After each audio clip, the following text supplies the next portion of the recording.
It feels like I start every single video off just absolutely blown away at the news cycle. And yet again, I find myself in that same predicament day after day, video after video, where holy crap, things are absolutely getting insane today with the news cycle, not only in Canada, but in America. You have terrorist attacks that are happening across the world. You have RFK Jr., who has dropped out, and he shows his full support for Donald Trump, where Elon Musk and RFK Jr. also, they both have a position working for Donald Trump if he were to be reelected as president. You also have Justin Trudeau going full dictator and forcing people that were like on a sort of strike to go back to work, which isn't very surprising, and just like a crisis and a panic happening everywhere all the time, and probably tomorrow it's going to be worse. Welcome back to the channel. Welcome back to another video, everybody. Before we get into it, I do want to encourage everyone to smash the like button and subscribe if you haven't already. It does really help grow the channel, and I highly recommend you guys stick around for the full video so you can see all the different stories, because there's like crazy stuff. Molotov Cocktails in downtown Toronto. I never would have thought that that would be a real thing, but yeah, no, that happened. We're going to take a look at that. But before we do, I do want to mention that if you're looking to offset the cost of home heating or the carbon tax, then one of the best ways polls have shown to do that is by getting yourself a hoodie. Link down below in the description or the pinned comment below. There are the whole stack of freedom merch, but this one as well is available for purchase. Keep calm and never vote liberal. Folks, these hoodies are super well insulated. They are extremely comfy, and they might go out of sale or out of stock very, very soon. So get them while you can. And without further ado, let's get into it. We're going to start off with the polls because this is a Canadian channel, even though we dabble a little bit in worldwide and American news. Conservatives, Pierre Poilievre, leader of the opposition, is sitting at 209 projected seats, down from what, 214, 215. So he's still sitting above the line for where he needs to get a majority government, where he needs 172, and it's showing that he's going to get a bottom line of 178. And somehow Justin Trudeau has still gone up from 69, 68 points to 75. It don't make sense, but I do think that when he starts, debating Pierre Poilievre in the next month, you're going to start to see that drop down significantly. Then you also have odds of winning the most seats and odds of a majority government, 99% likely across the board for Pierre Poilievre. So all is good there. Now, shifting over into American news, you have a little bit of justice, so to speak. So just in, multiple Secret Service agents have been put on leave over the Trump assassination attempt. And of course, that's in light of, the female Secret Service agents where they've been hired under the guise of DEI. So let me know what you guys think down below about that. And then you have, of course, RFK Jr. gave a big speech today, talked for, 20, 30 minutes, something like that.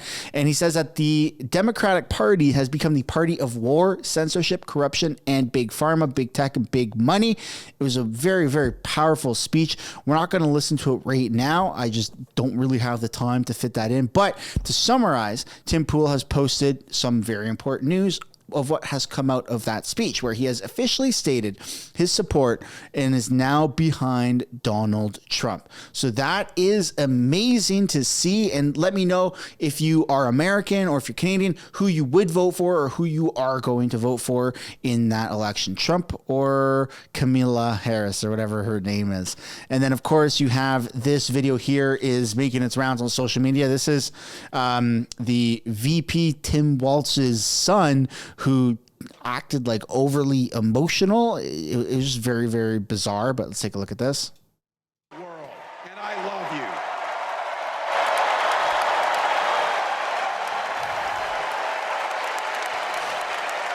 I'm letting you in. I don't know what I said. I don't remember. Whoever did that deserves a medal. That was pretty funny. And then shifting over into a little bit more serious news, we do have a oil tanker that was bombed in the Red Sea by Yemen terrorist group. This is pretty wild here. That is...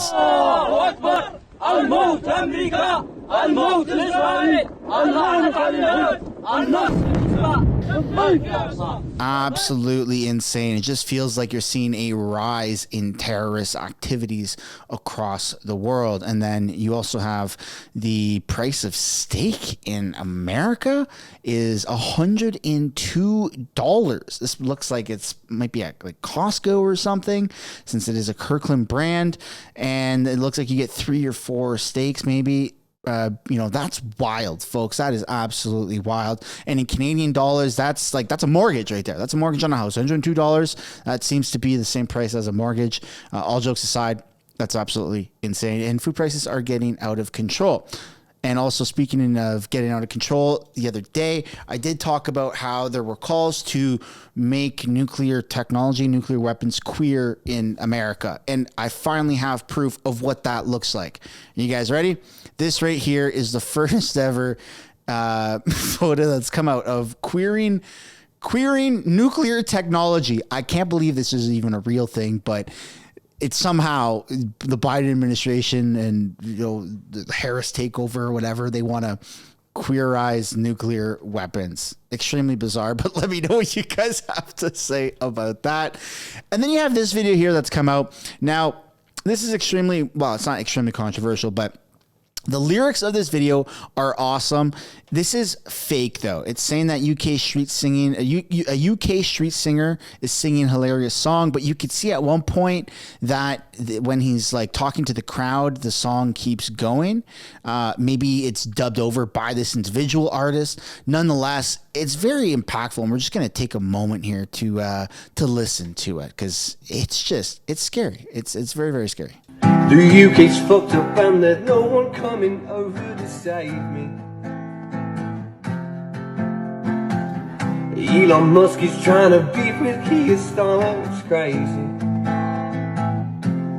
All that we want is our borders closed, but all that we got is you Edwards and closed. If I speak my mind, then I am far right. I guess I better pack my bags, cause I'm fucking up over to Poland, where the streets are safe, and you're not here to lock me up in jail over a comment I put on Facebook. I guess I kinda like the way you push me away. We're patriotic, but one thing is that we are not racist. I try and see a doctor, but my time is just wasted. I'm not being funny, but where are the kids? No women inside, just bet on those ships. Stop giving them money and sort out our shit. I guess you'd rather make more friends like Jimmy and Phil over in Poland. They keep their streets safe, and you're not here to lock me up in jail over some comments I left on Facebook. I guess I kinda like the way you push me away. Super impactful, and I just want to know what you guys have to say about that. It seems like music really has a wonderful way of bringing people together. There was a one-hit wonder or a massive song that went viral by Oliver Anthony called Rich Men or something along the lines, where it talked about this new world agenda, and we are all witnessing what's happening in the UK. People are literally going to jail for posting something on Facebook or X or whatever, and it just seems like a massive abuse of power. And UK historically has been royalty, for crying out loud. They kings and queens, quite literally there. Like, we don't have that. We're attached to UK, for crying out loud. And for them to fall to this level, and for this level of police brutality to just be on a scale that's so big, that's one, you can't avoid it. If you are avoiding seeing it, then that's on you, because it's everywhere, and it's just scary. And it seems like that type of behavior by the government, by the police, it can be replicated in other parts of the world, and that is the New World Order, apparently. So very, very scary, but I'd love to know what you guys think about that song down below. Kudos to that artist. Now, getting back to some more depressing stuff. Is this real? WTF is happening down under. So this is actually on the, I think, World Health Organization's website, if I'm not mistaken. Cases per 100,000 people. This is global cancer rates in people under 50. So it seems like everybody in the land of down under kangaroos is at risk of having insane amount of cancer. It's such a high rate.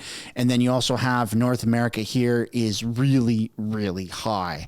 And I don't know if that's attributed to certain medical things, or if that's just our food, or if that's just the world we live in. But it seems like we're going backwards in terms of, allowing or making people live a longer life. When you look back 50 years, 100 years ago, 200 years ago, people didn't live as long as how they've been living. But now it seems like we're going backwards. So instead of increasing, trying to find ways to increase our longevity to 100 plus years, or like in the 80s or 90s as the average lifespan, it's not at all. That's very, very concerning. But I'd love to know your theories. Why do you think this is happening? And then you also have Elon Musk, who's bragging about his Cybertruck, which is a fun little fact. The Cybertruck is the only truck that does not have or need a logo to know what it is. Very, very cool. I've seen one in person when I was driving. I've only seen one, and I did get a little skittish, and I went, there's a Cybertruck. But obviously I corrected myself and I went, oh, there's a Cybertruck, because, that's a wimpy little scream and I'm not a little schoolgirl. But I did get very, very excited. Next up, we have what's happening in Canada. So why did the CN rail lock down? So Google answers this very clearly. The rail companies previously said they were forced into lockouts to avoid strikes on the short notice. Sorry, my camera is blocking the view. They said they had bargained in good faith and made multiple offers with better pay and working conditions.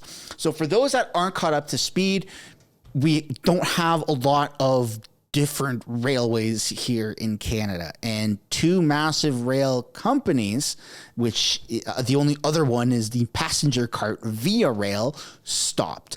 And they did that to avoid any strikes on short notice. Now, the government has gotten themselves involved in this, and that's what we're going to be taking a look at here in a moment. But first, we're going to take a look at the contrast and comparison for Justin Trudeau. Justin Trudeau did make a comment about this yesterday. He graced us with 45 seconds of his time, versus in the past when he's actually sat down and talked about how we need to do more, not for our workers, not for our railway workers, not for our rail system, but for Ukraine. So this breakdown here by son of a bench, Trudeau is talking about the railway in Ukraine versus Trudeau talked about the rail strike in Canada. Is there a difference? Let's take a look. Hi there, this is Prime Minister Justin Trudeau of Canada, and I really want to take a moment to say thank you to all the railway workers of Ukraine. It has been an extremely difficult time, but you're there.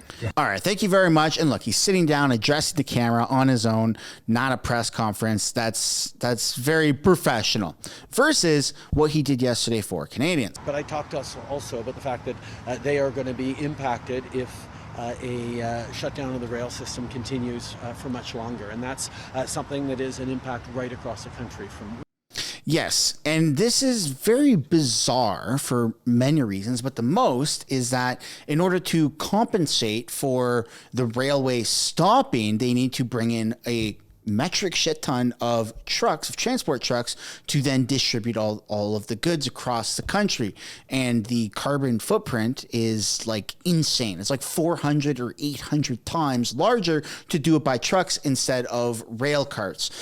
And the government's response is this. Let's take a look at what Steve McKinnon said yesterday about this shutdown. Bargaining is not easy, but when parties put in the work at the table, our economy is always better off as a result. In the current collective bargaining negotiations between Canadian National Railway, Canadian Pacific Kansas City, and the Teamsters Canada Rail Conference, an agreement has so far proven elusive. After months of negotiations, CN Rail and CPKC began lockouts while Teamsters Canada rail workers at CPKC went on strike at 12:01 a.m. this morning. These collective bargaining negotiations belong to these parties, but their effects and the impacts of the current impasse are being borne by all Canadians. and there is an impasse. As Minister of Labour, I am using my authorities under the Canada Labour Code to secure industrial peace and deliver the short and long-term solutions that are in the national interest. Under Section 107 of the Canada Labour Code, I've directed the Canada Industrial Relations Board to assist the parties in settling the outstanding terms of their collective agreements by imposing final binding arbitration. I have also directed the board to extend the term of the current collective agreements until new agreements have been signed and for operations on both railways to resume forthwith. Millions of Canadians rely on our railways every day. Workers, farmers, ranchers, commuters, small businesses, miners, chemists, scientists, the list goes on, and the impacts cannot be understated, and they extend to every corner of this country. So the development today is not that they found a common ground, not that there's been a resolution. The government has forced a reversal on the lockdown because how big of an impact this has on our economy. So no strikes, nothing. The government says, we don't care that you have these feelings and that you want to lock down and go on strike because you're not happy. You're forced to go back to work. And there's no ifs, ands, or buts. There's no, well, what if I don't go? No, that doesn't happen. They grab la bouche, they shut the mouth, and they force them back to work. And that's the state of Canada.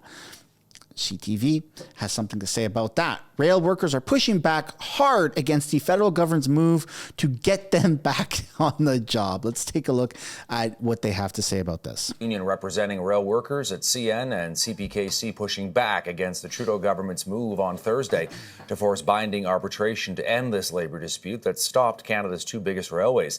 The union has issued a new 72-hour strike notice for CN. Meantime, that work stoppage at CPKC, Canadian Pacific Kansas City, is ongoing, pending an order from the Industrial Relations Board.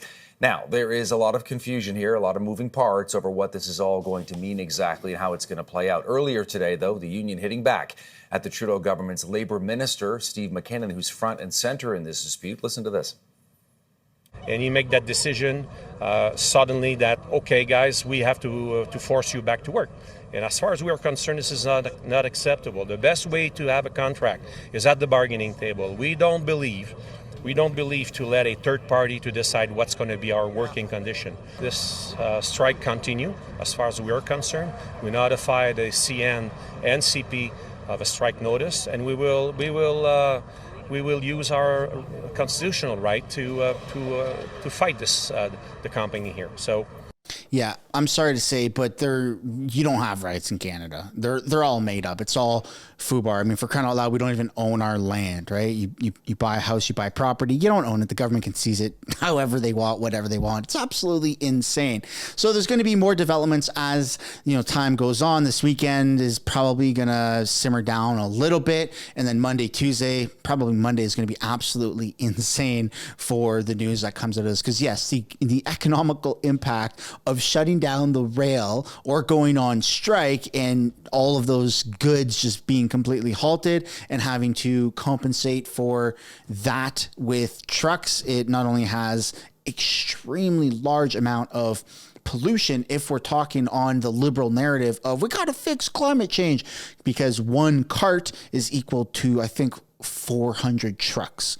And if they're double stacked carts, that's 800 trucks. And if a train is pulling dozens of carts, you're following, that's thousands of trucks, which is likely impossible to actually do on such short notice. I don't think we just have 5,000 trucks lying around. Well, maybe somewhere in Ottawa, since they did seize a bunch of trucks, but nonetheless, that's a story for another day. We're gonna have to wait and see how this plays out. Now shifting to other Canadian news, a little bit more sporadic, but just bear with me because everything is going to make sense in a moment. You have, for those that are unaware, it's more profitable to claim asylum in Canada than it is to get an actual job in Canada. I know that seems fake, but let's break down the numbers. The maximum allowance for an asylum seeker is $224 per day per person, or $81,760 a year. Meanwhile, the average personal income in Canada is around $63,214, with a median income of $44,225. Why would you come here to fill a labor or minimum wage role when you can make more than the average Canadian just for seeking asylum? That is scary and it seems fake. And when you tell these normies or left-leaning people or people that just watch mainstream media news, they're going to say, that's not true, that's made up. Asylum seekers don't.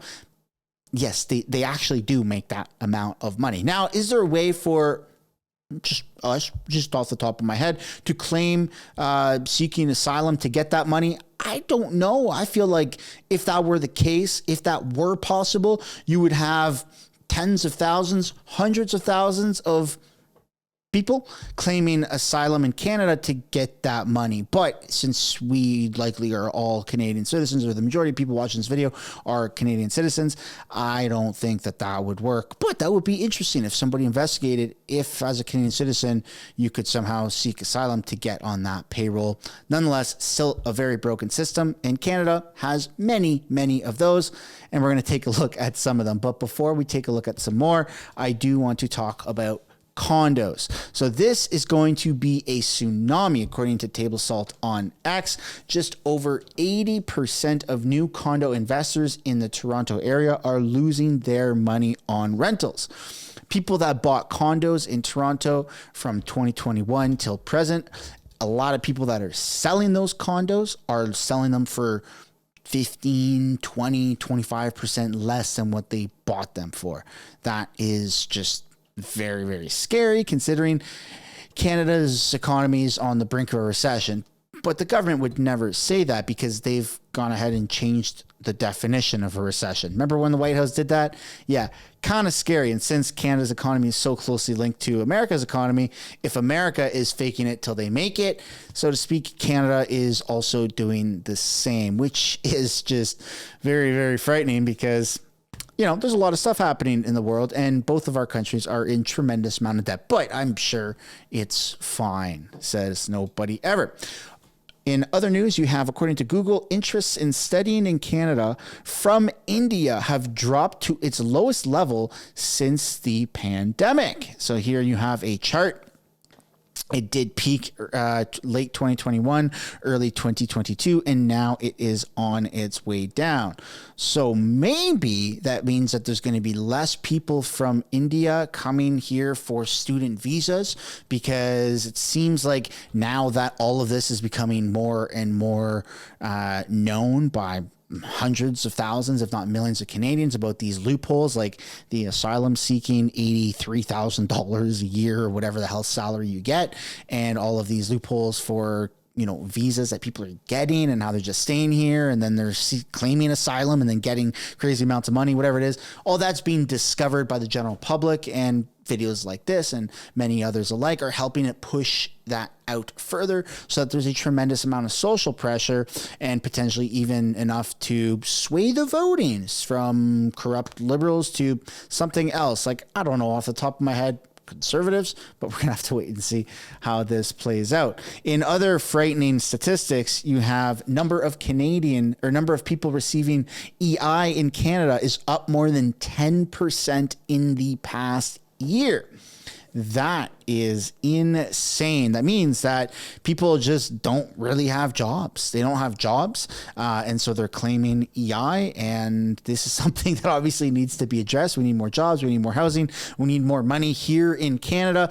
Maybe we should just take a bit of a pause on all of our foreign aid and, you know, paying almost $100,000 a year to asylum seekers that are in the thousands, if not tens of thousands per month in Canada, and then we might have a little bit more money to fix some of these issues. But other than that, we have other issues at hand, such as crime that has gone rampant. In the past several videos here on this channel, I've talked about the rise of terrorist activities, terrorist threats in Canada in the past 72 hours. It's getting out of hand.